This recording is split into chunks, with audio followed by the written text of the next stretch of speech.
Welcome to Bears on Tap, hosted by Quentin Q. Crisco, Sonny Verma, and the one and only Ron Luce. Bringing you all the news, analysis, and opinions on the charter franchise, Chicago Bears.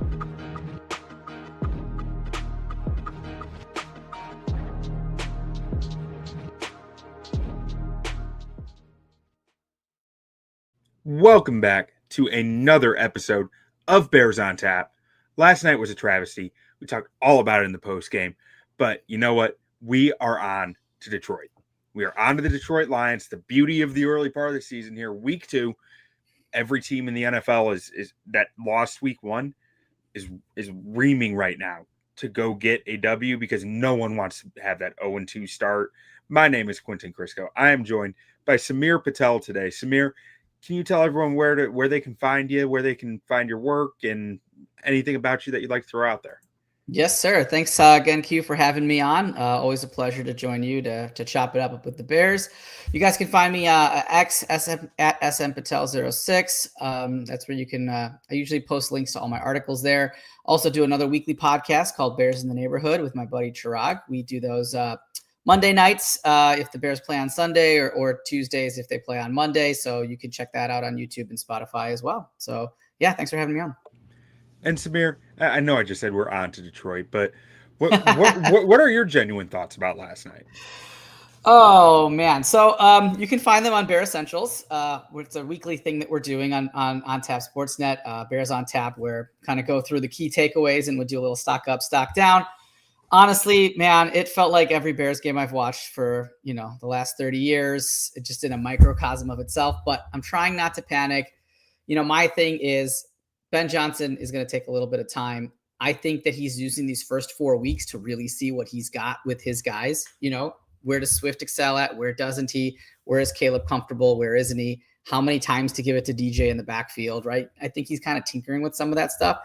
If they look the exact same way coming out of the bye after week 4, then I might hit the panic button. But, they got 2 quality opponents, 2 opponents that are maybe on their level here in the first 4 games.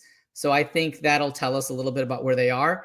And I'm going to try not to be a crazy Bears fan, but I'm going to give myself till after the bye week before I reserve judgment. But it could have been better, obviously.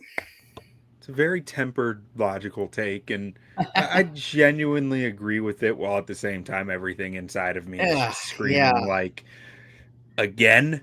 We're here again? The worst part is, if they didn't have those 2 atrocious calls go against them, everything that they did would have, the bad stuff would have still been bad, but the narrative would have been totally different, right? It would have been like, okay, not the best game, but they managed to eke out a win. We have some things to clean up, but it's pretty good, right? Instead, the exact same things happened, but because of those 2 calls, the sky's falling. So yeah, we can look at it that way too, Yeah, and I hate to put it on the refs, but like I said, we're on to Detroit. We're on to Detroit. Let's do it. Let's do it.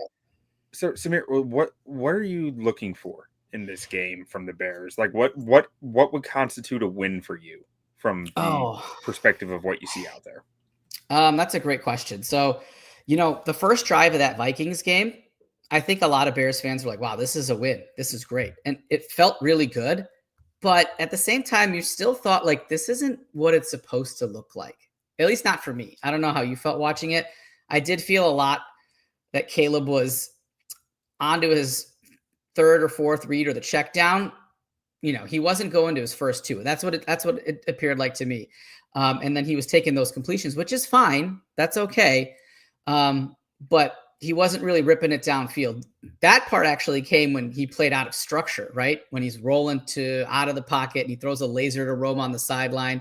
That's when he's letting it rip. But aside from that, it didn't really seem to me like he trusted those reads, or maybe he was looking too late. So for me, I need to see that improved a little bit.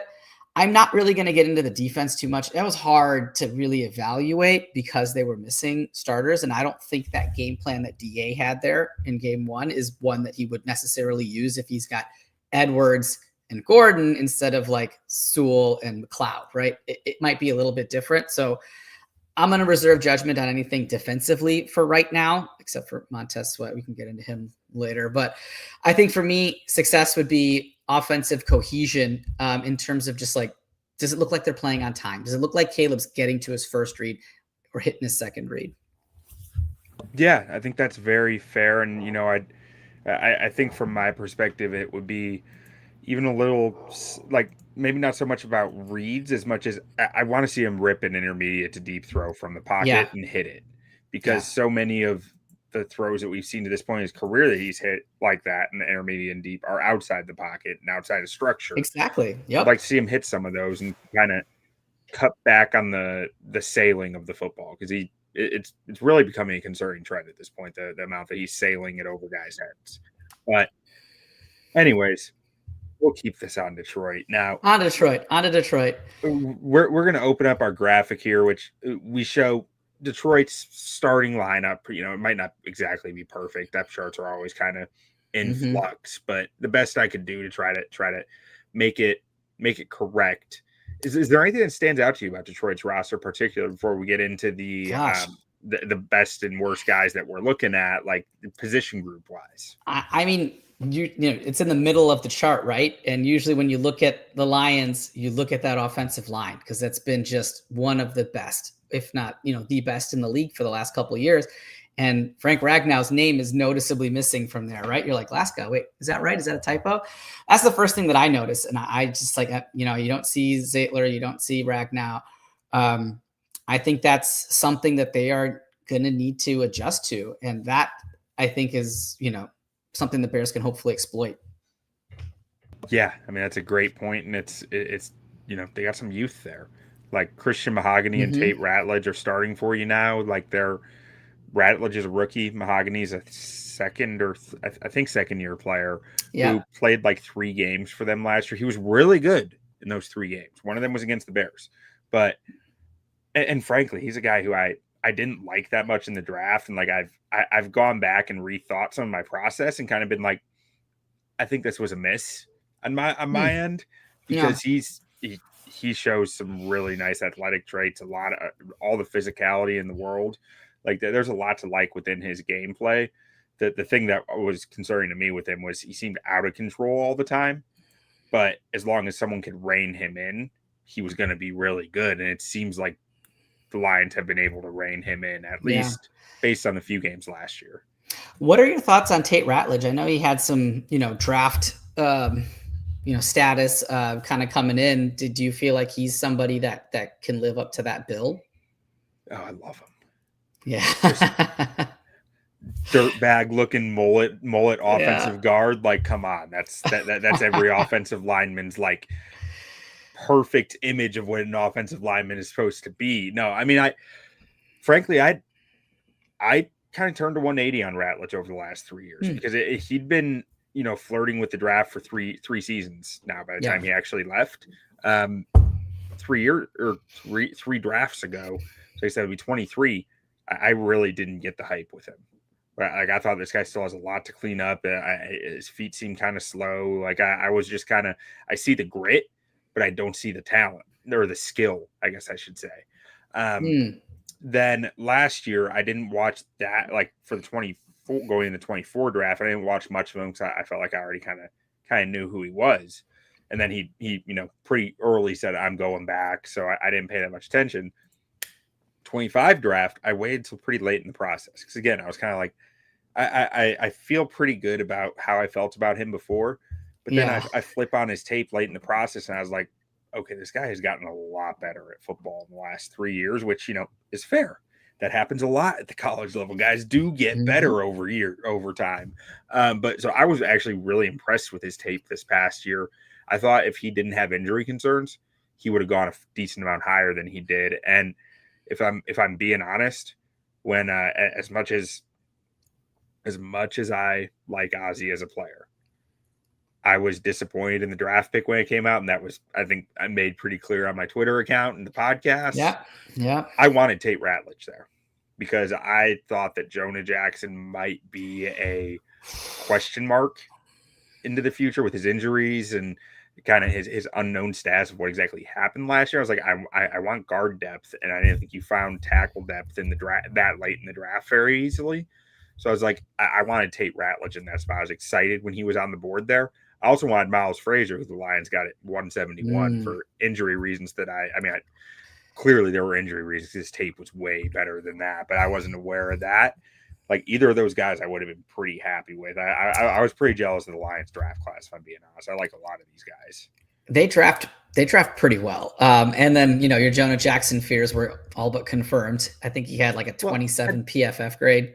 I'd give the guy some time to get his feet I under know. him. I mean, I it know. was Hey, it was we're in rough. Chicago, man.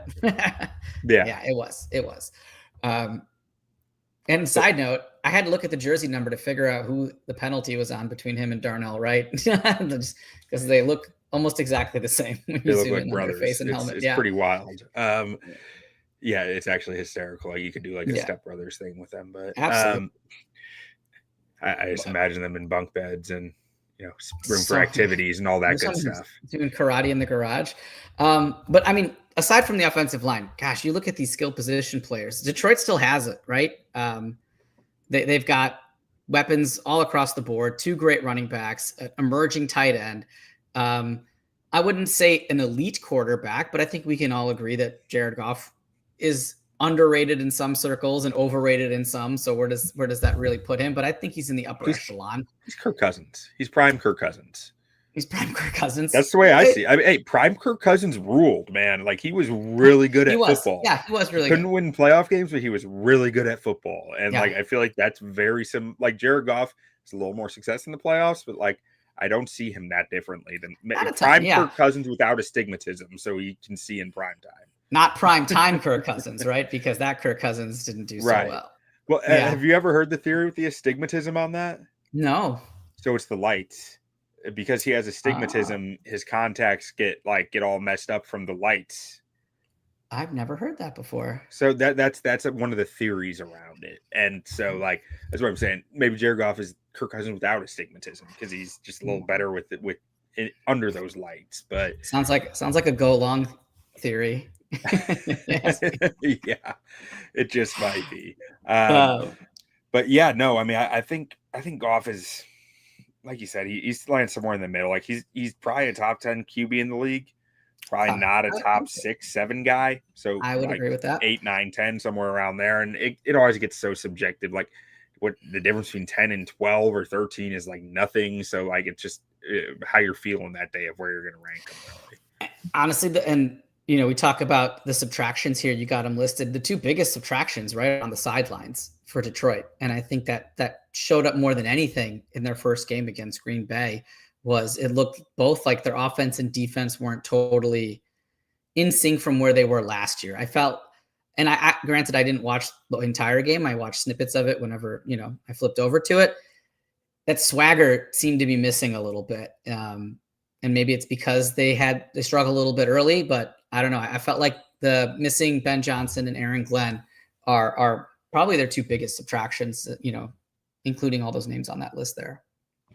Yeah, no, I mean, I watched quite a bit of that game because I was with my buddy who's a recovering Cowboys fan, no longer a Cowboys fan, but he wanted to watch it because of Parsons, right? Like, cause he was like, sure. He's always thought Parsons is overrated, and he wanted to, see if that changed in Green Bay, I suppose. Which part of me does agree with him on that, but that's for another time. But I was not like I was expecting a step back on both sides of the ball. I was not expecting them to look that helpless. Like I was borderline blown away by how rough their offense looked for how talented it is. It felt like they were playing right into what Green Bay wanted them to do constantly. Parsons didn't play running downs for most of the game. What did Detroit do on those downs? They ran at him when they had the better run defenders in there. Like that, to me, that doesn't make a lot of sense. Like, and you're gonna have a hard time running at Parsons when he's on the field on 3rd and long or 3rd and medium, right? Because like it's that's a ballsy move to run in those situations. But to be to me, I thought they should have taken shots against what is in Green Bay, not to make this about Green Bay, but like what is one of the weaker cornerback rooms in the Suspect NFL. secondary. Sure. Yeah. Yeah. Yeah. But so like I have questions about John Morton coming into this game, his ability to call this offense as a guy who, I mean, Tanner Engstrand left Was in the Detroit building. too. Was in the building. Went to New York Jets, put up like 30 something points this week. Right. It's just interesting that the John Morton decision was always felt interesting to me. I mean, he's from Denver. I believe he was the OC in Denver last year, so he worked with Declan Doyle. So Declan Doyle might know a little bit about him. We already know Ben Johnson knows plenty about this team and this staff and the way they do things. I don't know. Which that does go both ways. Kelvin Shepard and Dan Campbell know a ton about Ben Johnson too. That's true. Yeah, but that didn't.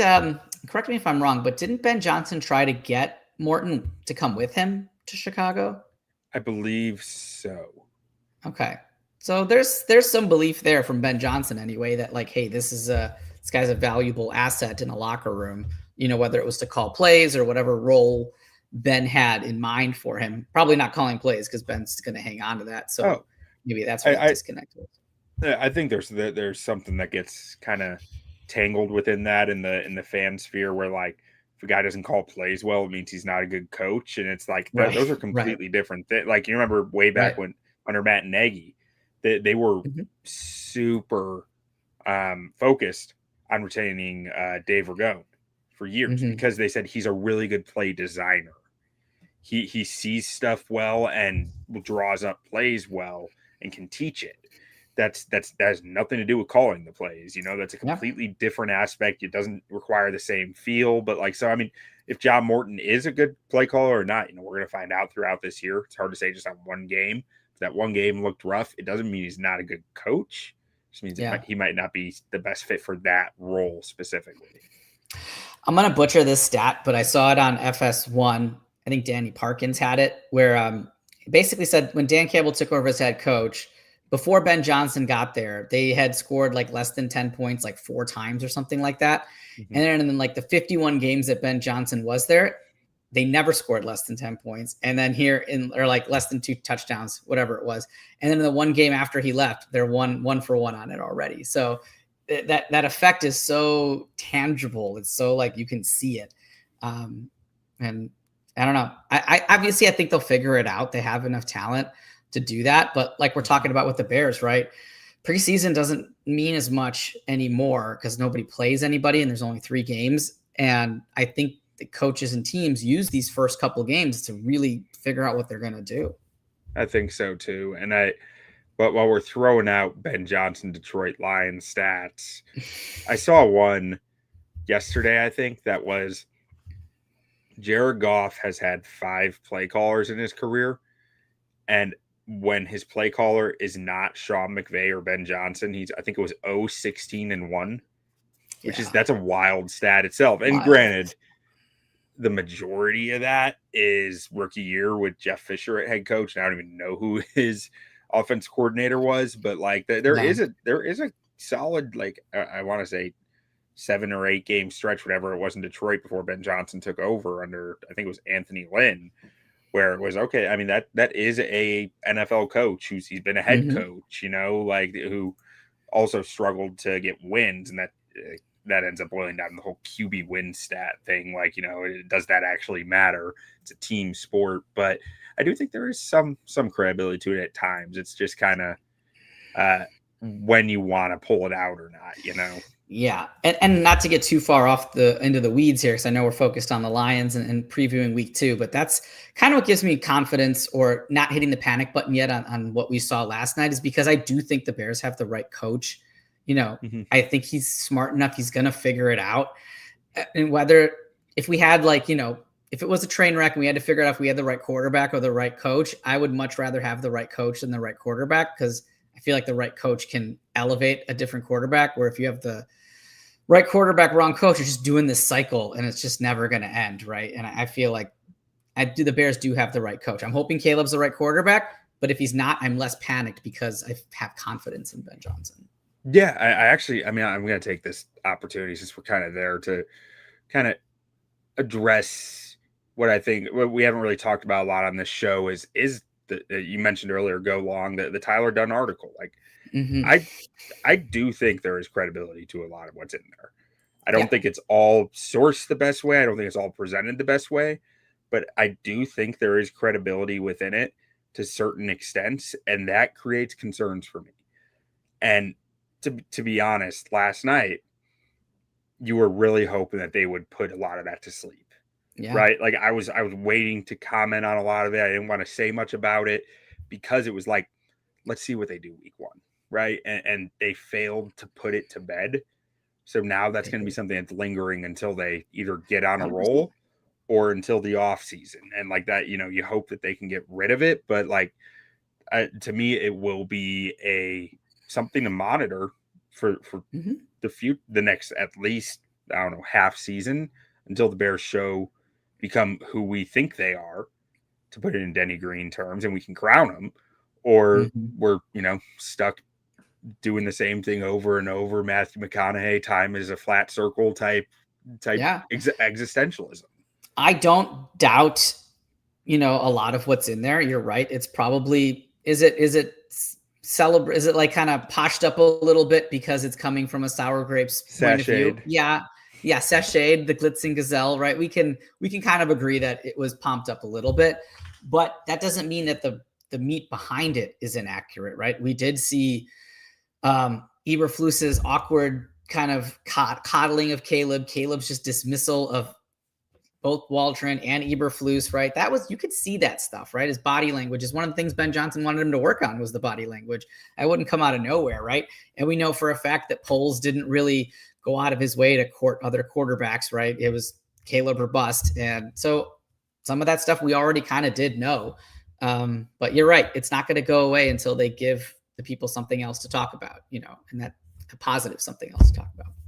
Yeah, and I think that mix just led to the ultimate, like when the Bears lost last night, the ultimate like doomer mentality from myself included, of just like, oh god, here we go again. Now, Here we go again. hopefully they can make it go away against these Detroit Lions here. Now, Let's talk about it. is there anything you want to talk about with the Bears roster before we get into our segments? Yeah, you have your RB2. Now I know. Oh, never mind. He did play. He's your RB2, but he had 0 carries against Minnesota. So that first of all is a little bit of a what. And then your tight ends, for a guy that likes to run 12 personnel, and utilizes tight ends. Boy, you were hard pressed to find them, super involved. Now, is some of that, Caleb not getting to that read or not addressing that read? I know he had like a long bomb to Kmet that Kmet like made a nice grab on. Very How many of those were left out on the field?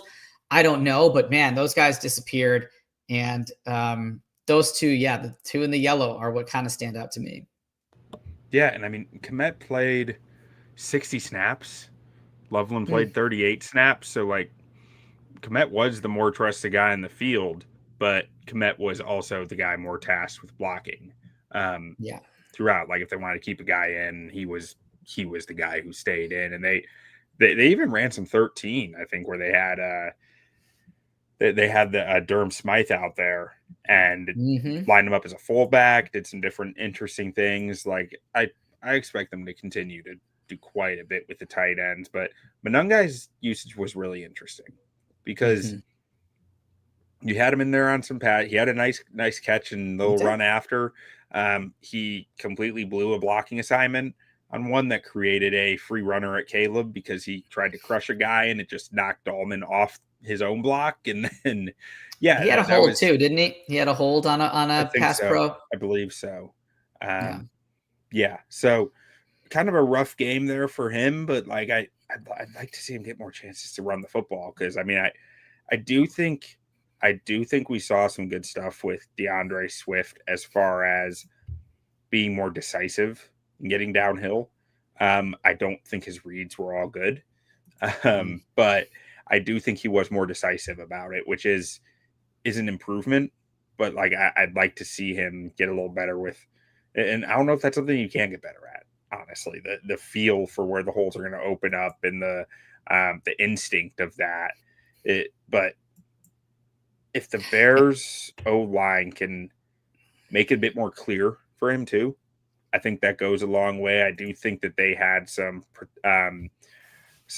issues with their run blocking, and honestly, I think Braxton Jones was struggling very mightily as a run blocker last night, and that's a lot of that's injury related because that's always been the strength of his game. But I mean, you hope to see Swift do a little better with that. If not, I'd love to see Monangai get some more run. Swift seems like I don't know if you agree with this, but he seems like a streaky runner to me. There's times where he just can't seem to get out of his, just like three yards in a cloud of dust. But then he had that one drive where he's pushing the pile, getting that yards after contact. Like it was like a really solid drive when he ran over Isaiah Rodgers and flexed on him. I'm like, okay, here we go. And then I thought he was, obviously pretty good in the pass game. That's one of his strengths. He seems good on those one-on-ones. He can usually make the first guy miss, but man, when he goes into that hole, you very rarely see him squirt out the other side. It's just, oh, there he goes. And now he's down very quickly. So I don't know. I feel like I'm surprised that Ben didn't give Kyle some carries in the second half, just based on how the first half had gone with Swift and the fact that you were like, yeah, you had a lead, but you didn't really feel totally safe on it. You needed to establish a little bit more of a hard-nosed, identity in that second half. I'm very surprised he didn't at least give him one carry. Yeah, it is surprising. I almost wonder how much of it could root from, like, I said this in the post game last night, where it felt like they only felt confident in their game script, and everything after that was kind of like, well, we just got to try to make it work. And that Swift is a guy who can turn a nothing into a something. So, like, I almost wonder if that was why he stayed on the field, just because he does have that home run threat. More than Monangai does, but yeah, I mean, I'm with you. You'd think that you'd want a bit more of the consistent presence out there, but also, I mean, the O-line might have it was struggling last night. It was. Now, granted, that's one of the better defenses that they're going to play, I would think. What would you say, that Vikings defensive unit is a top 6, maybe defensive front, and as a whole with including play caller, right? So they had a big challenge right out the gate. I was skeptical of Javon Hargrave and Jonathan Allen coming into the game. Man, they were beasts. They look good. Yeah, if those two stay healthy, that's going to be one of the best fronts in football. It's a big if, because they're like 31, 32. But like, I wasn't expecting them to show the juice that they had. So like and Jalen Redmond, this dude has come out of nowhere. But yeah, we're on to Detroit as we continue. On to Detroit. Let's go ahead and get to our first segment here. Let's do it. The baddest man. The baddest man. This is the guy on the Detroit Lions that after the game, you'd expect a Chicago Bears player to turn around. He's walking off the field and go, it's a bad man over there. I don't want to see him again. Samir, who is your baddest man on the Detroit Lions? All right. So I'm going to go. I thought about going with the tackles for Detroit, both of them, Reeder and Tyleik Williams, just because I felt like we didn't get a great game from Jonah Jackson. And Caleb did show a tendency to bail out of that pocket early again. So I thought if he started to feel that ghost pressure come in from those two guys, he would run into some sacks. I was thinking about that, but the guy I went with here is Mr. Jack Campbell. And I think you can throw Anzalone in there as well. I think Caleb's going to be on the run a little bit again due to Aiden Hutchinson, and he might run into Campbell. I think Anzalone could be. I think they've used him in blitz packages before, and similar to Van Ginkel. And I'm not just saying that because they look exactly the same, but I feel like you see Anzalone on some blitzes, and Van Ginkel gave them problems from that linebacker spot. Campbell doesn't really blitz. He kind of stays in that Mike role, but he is that quarterback of that defense. I think he's a smart guy. He's heady. I don't know if Caleb tries that same stuff again. I feel like he's going to run into Jack Campbell, and Campbell's going to be able to exploit some of that stuff. Yeah, that rivalry between the two must go back to the olden days of the Big Ten. USC, that original Big Ten team facing off with Iowa. But yeah, that's a bit of a surprise to me, honestly. Like, they have a good linebacker group, and like that, I think you made very valid points there. it just didn't occur to me to, I don't know. I think I have a outside the blind spot box. for linebackers. I don't Yeah. really see it. Like, I don't think of them that much. Mhm. And I do have to mention on this graphic, there is an error. Liam McNeil is on IR, so he is not there. Tyleik Williams would be the guy in his place here, who rookie out of Ohio State, big fan of his. But man, for me, for baddest man, I'm between a few. I mean, Brian Branch needs to be mentioned in this conversation because I think he's one of the best defensive backs in football. I say defensive back because like he doesn't really have a strong position. He can play deep safety, he can play strong, he can play nickel, he can kind of play like a pseudo linebacker spot. Yeah, exactly. So he needs to be mentioned here, as does Aiden Hutchinson coming off the injury. He's back. He played a ton of snaps in week 1, got a few pressures, but like he's still Aiden Hutchinson. And you mentioned though the trenches, Penny Sewell deserves a shout out at least because I do think he's one of the best offensive tackles in the game. But there is one man on this roster who scares me so much more than every other one of those guys, and it is the fastest man on the field. It is Jahmyr Gibbs. Oh, there is no. You give Jahmyr Gibbs open field and 2 tacklers in front of him, he's not going down. So Jahmyr Gibbs is the guy who can throw game plans out the window because he is that good. And to me, Jahmyr Gibbs is the guy who scares me the most. He is the baddest man on the Detroit Lions for me.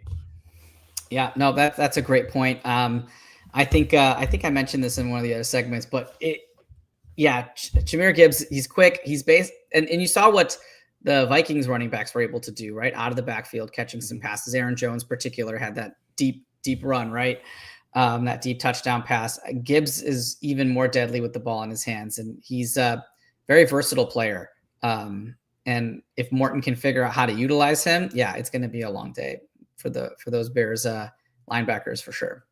I know there's a lot of fantasy owners out there hoping that Morton does figure out how to utilize him because he went top 5 in pretty much every draft in the country. But man, just the combo of him and Jameson Williams, Jamo, is like, it's just a lot of speed. A lot of speed. I mean, and Isaac Tesla out there too. That dude, like rookie out of Arkansas, pretty much came out of nowhere. I mean, he doesn't really, Arkansas, you don't think of the big passing numbers they constantly put up. So like, he didn't really produce in college like that, but even he's like I want to say a 4.3 speed, like 6.3, 4.3 speed. Like they got some real burning speed out there. That is going to be a challenge for Dennis Allen's defense, who runs a lot of man coverage. I think they ran the most cover 2 man yesterday of any team in week 1. So like, he's going to need his horses. I don't know what the status is, right? It's still early. They haven't had a practice. We don't know who practiced and who didn't, but they need Gordon or Johnson back, in a bad way. And I think you would agree with me that the order of, preference on these defensive players returning is probably Johnson, Gordon, and then Edwards, in terms of like who we need back kind of immediately. So sounded like Johnson was close last week, tried warm-ups, didn't really work. I feel like he's probably the closest to a return. Gordon, you never know. I don't know with the hamstring. That's kind of tricky. And Edwards, same thing with him. He also has a hamstring. But with Jameson, Williams, and Amon-Ra St. Brown and Laporte and all those weapons, man, it'd be great to have our 3 defensive starters back. Yeah, no, and I agree with you on that order. Like Johnson is your he allows you to put more bodies in other areas of the field, right? He is that guy on your defense that can multiply other areas of the field because you don't have to worry about him as much. Gordon, I mean, I just think that he is a key cog for what Dennis Allen wants to do. Dennis Allen has said as much that he's going to be a key in this defense. That to the versatility of what you're doing on the back end, I think he's very important. And Edwards, I think, is very important in his own right, but just not as important as the other 2, where I don't think that he is a strong enough coverage player that I'm like the jump from he's not to him is like insane. Right. It's big, but it's not. It's like the instincts in coverage are huge there, but like it's not the same degree as McLeod to Gordon, or Nahshon Wright, who awesome play in week 1, but like Nahshon Wright to Jalen Johnson is a huge gap. Huge gap. Yeah. Huge gap. And you're right. Like Neither Edwards or Sewell are going to be able to keep up with Gibbs, right? If that's how they scheme that matchup, right? They're going to get burned either way. So, and you're right about Kyler Gordon. I mean, Dennis Allen's a pretty aggressive defensive coordinator, and is there anybody more aggressive on the Bears defense than Kyler Gordon? You know, in terms of just getting after it, like they're a perfect match. Now, when talking about the Bears, who is your baddest man for the Bears in this game? Who needs to be the baddest man? So I had a couple. I had one pretty obvious, at least for me. I thought about Rome Odunze just because he needs to step up, right? He needs to be that guy. He had a good rapport with Caleb. I was looking at the Detroit secondary. They don't have a guy over 6 feet tall on there, and Rome's like 6'3". Like, go out there and dominate these guys. Then I thought of an out of the box one. It was actually kind of Devin Duvernay, who I thought was the only bright spot on the special teams unit last week. And Detroit really struggled with their special teams coverage against Green Bay. I was like, man, this guy, if he can break one, or if he can put us in good field position, I think that would really help Caleb and Ben. But I tossed those two aside. This guy, I think, is poised for a breakout season, and I think he can have a monster game here, and that is Gervon Dexter. He had a big game last night, pressure up the middle. I think with no Ragnow or Zietler, man, he could be in for another big game. I think that he can get to Goff. Goff's not as mobile as McCarthy was. I think Big Dex is going to have, I'll say he'll have a multi-sack game. I think he's going to bring it. I like it. I mean, he's always done pretty well against Detroit in his career. Mm-hmm. So like, he feels it a bit in this game. So like, I'm here for the big game from Gervon, from Swervin' Jervin. But for me, for baddest man, I'm going a little different here. I'm going with the coach. Okay. I need Ben Johnson to pull out the Fluzism, have something up his sleeve. I need him to be pulling out some tricks, for him to, stick it to his old team. The baddest man on the field for the Bears to win this game needs to be Ben Johnson, and he needs to stick it to his old team to say, hey, you guys are missing out. I'm not going to sit here and say he thinks Dan Campbell should have been fired, so they kept him, but like, that's about the only thing they could have done. But like, he's got to bring the juice this week. He's got to bring something. And after week 1, he's got to show us Bears fans a little something for just the, some faith in why he's the guy that we all believe he is. But after last week, it's hard to say that that faith is this at the same level. I love it, man. I love it. It's like, hey, I'm Ben Johnson. I have the keys to, I have the answers to all your questions because I was there, right? Yeah. I should know exactly what you're about to do. I mentored these guys. Like, yeah, you're right. I'm going to be the baddest man on the field because I know both of these teams. I'm the only one that can say that, right? All right, let's get to our next segment here then. The nicest man.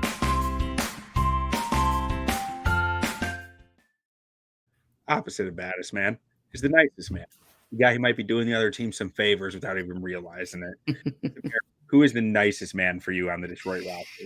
All right, this might be controversial, but I'm going to go with the Detroit Lions quarterback, Jared Goff. I think the Bears had 15 quarterback pressures last night that only resulted in 3 sacks. Now, Jared Goff, not as mobile. That interior O-line we just talked about, still figuring it out. Ben Johnson knows this man's tendencies better than anybody else. If those 15 QB pressures can turn into 5 sacks instead of 3, 6 sacks instead of 3, you got to think that's going to help, the team win. And I think I think Ben Johnson will help DA figure out how to rattle him. I mean, this is like playing against your dad, right? When you're a kid, like he knows all your moves, right? Ben Johnson should know what Jared Goff can do, what he can't do, how to get to him, how to rattle him. I think like you said, he's going to be the baddest man there. And I think it's going to be Goff. I mean, I like that answer. I think we've seen it happen multiple times in the past. So it's something that, is hopefully repeatable here, especially in a more aggressive defense than he's really seen from the Bears, which maybe that's a good thing. Maybe that's a bad thing. I'm not really sure, but we're going to find out. Okay. Now, for me, I mean, I'm looking at this and I'm between a few where I'm like, I know I did sing the praises of Christian Mahogany earlier, as well as Tate Ratledge. Both guys really struggled in week 1. So part of me is like, I could go that way. But ultimately, I'm going to end up on Terry and Arnold. Terry and Arnold gave up close to 100 yards last week. Yep. I think like 4 or 6 receptions, a touchdown, something like 80 yards. He is a very talented cornerback, or he was when he was coming out of Alabama, very physically skilled, but he was raw coming out. And it doesn't seem like he's really picked up the skills that he needs to be a top tier corner in this league. But he's CB1 in a man heavy defense. So I need the Bears to be able to burn him. I need the Bears to be able to take advantage of him because I'm not sure that he has the elite recovery speed that you need to be able to be that raw at the position. So to me, the guy that I want the Bears to try to attack is Terry and Arnold. Mm-hmm. Oh, that's great. I think, and that's where Odunze kind of came in. I think, we both probably had him top 3 in our baddest, just because I think Rome can take advantage of somebody like Terry and Arnold, who, like you said, athlete, got all the physical tools instinctually, maybe hasn't put it together yet. And so if Johnson can throw some confusion at him, if Caleb can hit some of these deep throws, it should be there for him. Yeah, absolutely. Now, nicest man for the Bears in this game. Who worries you?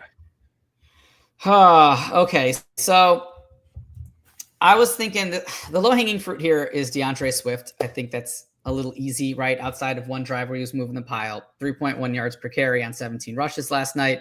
Didn't inspire a lot of confidence. But we already talked about him. So let me go with this one. And this one's tough for me because I thought he played a great game. He was actually my stock up on the Bear Essentials, but that's Noah Sewell. He did struggle in pass coverage. Aaron Jones was feasting on him. And that means, like you said, your baddest man on the planet, Jahmyr Gibbs, coming out of that backfield. You could have a big day coming out of there. And like we talked about before, even if TJ Edwards plays, so I guess you can call it a slash there, I don't know if that's going to make a ton of difference. I looked up actually while we were talking. Edwards ranked 105th out of 189 linebackers in pass coverage last year for PFF. So also not great in that space. So I think the Lions catching passes out of the backfield could become problematic for the Bears. So I'm going to go with either Noah Sewell or TJ Edwards in that pass coverage kind of role. I think that's fair. I think that's something that we're going to see a lot. The Lions are going to be, if I were the Lions, that's where I'd be trying to attack, knowing where my talent is on my roster. Now, for me, for the Bears, I'm going to take a look at this. I need to think this through a little bit. So part of me wants to go Jonah Jackson because I'm not sold that he's the guy that we've been billed he is. But another part of me, dare I say, is going like, if I'm Detroit and I'm saying, how am I going to stop this offense? I'm trying to confuse Caleb Williams. So it's until proven otherwise, this answer has to be Caleb Williams. I want Caleb to go out there and prove me wrong. I want him to make me look like a fool for saying this. But I need Caleb Williams to show up on Sunday and beat the Detroit Lions because they are going to throw their A game at him. They're 0-1. Yep. They need this. They've won the division 2 years in a row. They're 0-1. 0-2 teams do not make the playoffs very often. Right. This is clear, especially after losing 2 division games. These are going to be 2 teams fighting for their playoff or for their football lives, I should say. Like, not to be over melodramatic, but like that's the way this is built. Week 2 every single season is insane because every team feels like they are on the line. And they are going to be pulling out all the stops to confuse Caleb Williams when he's dropping back. So I need Caleb Williams to not be the nicest man. But if I'm Detroit, I'm looking at him as the biggest weakness in how I can attack the Bears offense. That makes total sense. He's got to silence the doubters, right? Until he does that, they're going to keep attacking him. All right, let's get to our final segment. Keys to victory.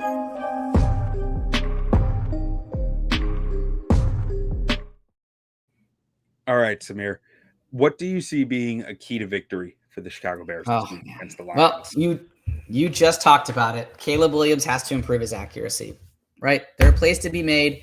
Ben had open targets. I guess the thing, I'll summarize it by saying this, and I said this on the pod earlier today. He cannot have better rushing stats than passing stats. last night he had better rushing stats than passing stats. He needs to have more passing touchdowns than rushing touchdowns. He cannot be your leading rusher. He needs to play quarterback. I was looking at some stats. He had, of the 32 quarterbacks in week 1, he was ranked last in off-target throw rate at about 29%. Third worst in completion percentage over expected, which is basically taking your completion percentage and then factoring in how accurate that ball was. And then the fourth worst accurate throw rate at 45%. He finished with 60% passing, which is very hard to do when you start 10 out of 10. Like, do you know how bad you have to be on the second half of that to go 10 out of 10 and then still finish with 60%? Like, it's kind of impressive. Yeah. So he needs to improve his accuracy or the Bears have no shot at winning this game. Yeah, I think that's a clear key to this game is him hitting the throws he's supposed to hit, right? Yep. And that was a point I made on the show last night again. It was, as a rookie, you can overlook these things. Second year, former number 1 overall pick, this stuff needs to be ironed out quick because the pedigree's too high, the talent's too high, and the expectations are too high for this player for him to be missing those throws. 100%. JJ McCarthy, you saw him improve from one half to the second half, right? There's no reason Caleb can't improve from one game to the second game, right? We should hold expectations higher. I know it's going to take time and that's fine, but you have to see some growth and you cannot see the same mistakes and errors that you are seeing week over week. Yeah. So for my top key to the game, I'm going on the defensive side. You need to be able to stop the run with probably like 5 to 6 guys, right? Your 4 down linemen, 2 linebackers, or the way Dennis Allen runs his defense, sometimes that's 5 guys up on the line and 1 linebacker kind of offset off the line of scrimmage. But either way, you got to do that because the Bears allowed 120 rushing yards on 26 carries last night. Jordan Mason averaged 4.5 yards a carry on true running back carries. Like if we want to take the quarterback out of it. Right. Last week, the Packers held the Detroit Lions to 46 yards and 22 attempts, 2.1 yards per carry. You want to get this offense out of their element. Don't let them gain yards on the ground. And that's easier said than done. But the Bears defensive line has the big bodies to do this. I'm not sure they have the big bodies to get after the passer without a blitz, but this is the benefit of the way this defense is structured, right? You should be able to stop the run without extra bodies, and that allows you to do more stuff in the secondary off that play action to really hurt it. So to me, that is my top key to the game. Now, do you have another one you want to throw out there, Samir? Or should we brainstorm the third one? We can brainstorm the third one. I had one that I put as a maybe, but let's see if I'm sure you'll come to that conclusion as well. You were talking about running the ball on one side. I'm sure it's probably going to come up for the other side as well. O-line communication. That's everything that is huge in this game. And I love that as a key to this game because I love O-line and I want to see it succeed. You do love O-line. Man, they were out of communication last night multiple times. There's a time where a free runner comes right up the middle, Ivan Pace unblocked at Caleb Williams in the red zone. Like that can't happen. Why did that happen? Because the offensive line and the running back were on 2 different pages. The Drew Dahlman thought that the running back was coming to get Ivan Pace because if you're going to have a running back blocking somebody, it should be the 220-pound linebacker, not the 300-pound defensive tackle. That makes sense. But at the same time, DeAndre Swift is going out to block a corner or something off the edge, which also makes sense. But they just weren't on the same page. That communication to the blocking scheme is so key. And also it comes in the run game too, where you're setting the mic, where you're saying your landmark, that sets your landmarks for each offensive lineman. I think that was off at times last night. And I even think there were a few times where they weren't on the same page of what exactly the run concept was. And that got them out of sorts as to where, there were plays where it looked like Drew Dahlman was running outside zone and another guy seemed to think that he was running like a power or something. It's a completely different concept. There was a play where Darnell Wright was the last guy off the football in the stadium. Outside zone, it got completely blown up because Darnell Wright didn't move with everybody else. And I love Darnell. I thought he played a good game last night, but that rep completely derailed a run play. So that offensive line communication should open up the run game. And in pass protection. It has to get better, and it will get better. So, question for you: for the pass protection and calling out the mic, does the quarterback normally call that out, or does the center normally call that out, or does it depend on the team and what they're doing? I would think it's a mix with the Bears. Like last year, Caleb did it a decent amount, but also Coleman Shelton would correct him when he was wrong. So there's a back and forth that goes on there with it. I'm sure it's still some element of that. Part of the benefit of having Drew Dahlman is he does this, right? Like this is part of why you paid Drew Dahlman, because he does this. He's proven to be good at it. He's a high IQ center who has done it in this league for years now. Like, so I would think it's Drew Dahlman's show at this point, but like I'm sure Caleb is that there's some back and forth there still as to like, you're not seeing what I'm seeing, so like let's problem solve this on the fly before we're out of play clock type thing. Yeah. And I think one thing to point out is, right, every person on that offensive line is playing next to somebody they didn't play next to last year. So there's all kinds of trying to figure each other out. That's going to happen. Yeah, I mean, I think I think Dahlman, Tooney, and Braxton is the easier side communication wise to figure out, because all three guys are, multi-year vets with a lot of starts under their belt, have played next to multiple players in their career, and have proven themselves to be high enough intelligence, high end intelligence for guys like Tooney and Dahlman. I mean, not to throw Braxton aside, I think he's a smart player in his own right, but like I don't think he's as polished a player as those two. Yeah, I mean, he hasn't seen as much action either, right? So yeah. He's still. But the right side, I do worry a bit more about that cohesion building between Jackson and Wright, even though, like you said, they look like twin brothers, but like they don't think like twin brothers yet, Yeah. No, that's a good point. And yeah, mine was, O-line communication, just needing to run better, right? Caleb can't be your leading rusher. That you're not gonna win the game if he's your leading rusher again. So getting Monangai more involved, like we talked about, he was largely ineffective. He had 2.7 yards per carry. I don't know what Ben's looking for there in terms of like when to use him. I think he's still kind of figuring that out. And the Packers did a good job of keeping Jacobs in check, right? Jacobs is a premier NFL running back, 18 carries for 66 yards. I mean, he had a touchdown, but that's still, pedestrian in terms of today's league. So we need to figure out a way to run better on a group that did a pretty good job, holding a good running back to less than 70 yards last week. Yeah. And Brian in the comments said it looked like Caleb was saying most of the protections last night. So that frankly, I've always had I don't really pay attention to that during the game, or when I'm watching tape, I'm just kind of, with the O-line tape, I'm just trying to get through it. And I don't really notice who's calling the protections. And during the game, it's I'm not sure if he's making checks at the line, what exactly he is doing in moments, but I mean, I'll take your word for it. If you think he was, I'm good with that. Thank you, Brian. Yeah, thank you, Brian. But I lost my train of thought there. Okay. Well, it was. Do you think we see Roschon Johnson this week? No, I don't. Mainly because he hasn't practiced, and if he does practice, let's say he's active. Man, Monangai practiced, did not get a single carry, and had one target. I don't know if Ben Johnson loves Roschon enough to bring him in and then immediately start giving him carries. He might get the Monangai treatment, and Kyle might get a couple carries, here and there. I don't know. I don't know if we see a ton of Roschon this week. Well, and here's what's weird to me about that. If they didn't really like two of their backs coming into this year, at least two of them, I don't know why they sat here the way that they have. And because there's no way it's just they loved Swift so much that they were we're good here.